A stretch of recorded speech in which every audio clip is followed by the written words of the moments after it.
And now we can actually start animating. Before we start, we need to add a little bit more frames on the timeline. Let's say that I want to make 1 second of animation. First, I will select frame number 30, which is going to give me exactly 1 second of animation time. I'm going to click right over here and I will hover over that button right over here, which says insert frame. The shortcut for it on the keyboard is F5. So if I click F5, that will automatically extend the length of that frame all the way to frame number 30. Now I can click and move the playhead around. At the moment, I don't have any animation going, so nothing is happening. But you will notice something, that the eyes disappeared. And that is because the layer where the eyes are has only 1 frame and it's on the first one. To have the eyes all the way to frame number 30, we will need to do the same thing for that layer too. So I'm going to select frame number 30 on the eyes layer and I will hover over that insert frame button and I'm just going to click on it and I will extend the length of that frame. The dot over here represents the keyframe. That is where the drawing has been made and where we can make changes to the drawing. And the gray field behind it just represents the unit of time that the drawing will exist on the screen. If I want to make a very simple blink animation, what I will need to do is I'm going to have to go to a frame.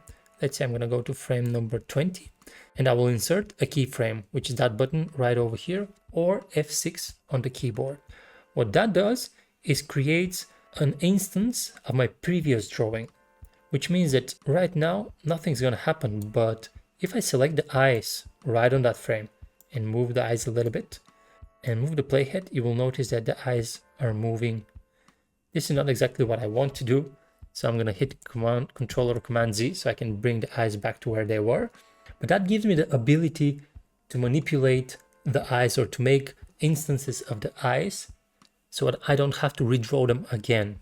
And let's say if I want to make another in-between drawing between the first one and this one, I want to make a blinking frame.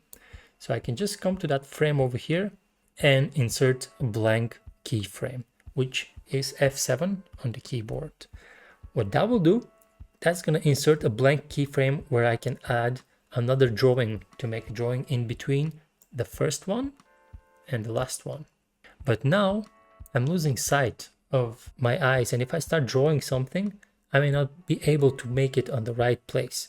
So what I can do is I can hover over that button over here, which is the onion skin. If I click on that button, I will immediately be able to see my previous and my next drawing after and before that frame over here.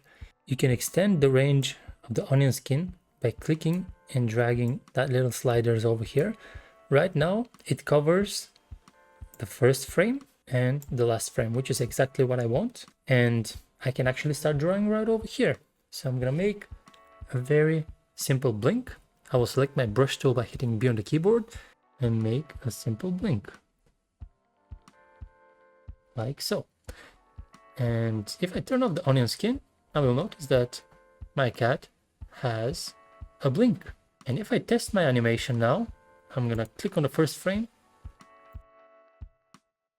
and my cat is actually blinking.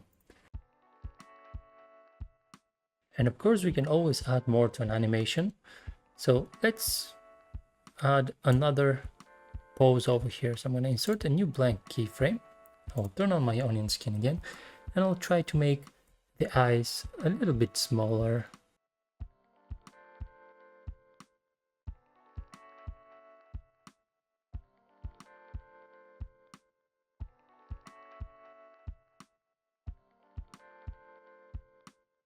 And now I will take the white color, select the paint bucket tool, and just color the inside of the eyes. And if I play my animation now,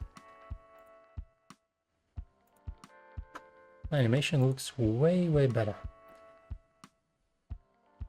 And if you want to make it even better, what you can do is you can add another keyframe behind this one. But what that means is that I'm going to have to move this frame so I can draw another frame where that frame was.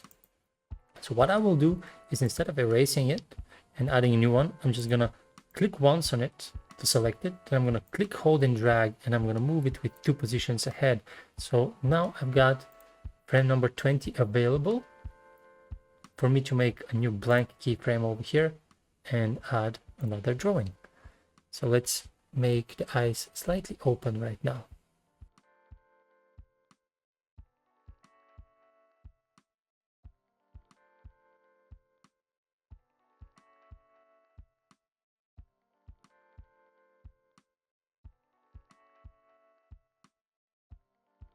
Now what I need to do is select white once again, select the paint bucket tool, shortcut key on the keyboard, and fill in the colors. There you go. Now, if I go to the first frame and I play the animation, you'll see that it looks way smoother. And there we have it. We have a very simple blink animation, but with all that we learned about the timeline, the frames, the keyframes, the onion skinning, you'll be able to animate pretty much everything you want.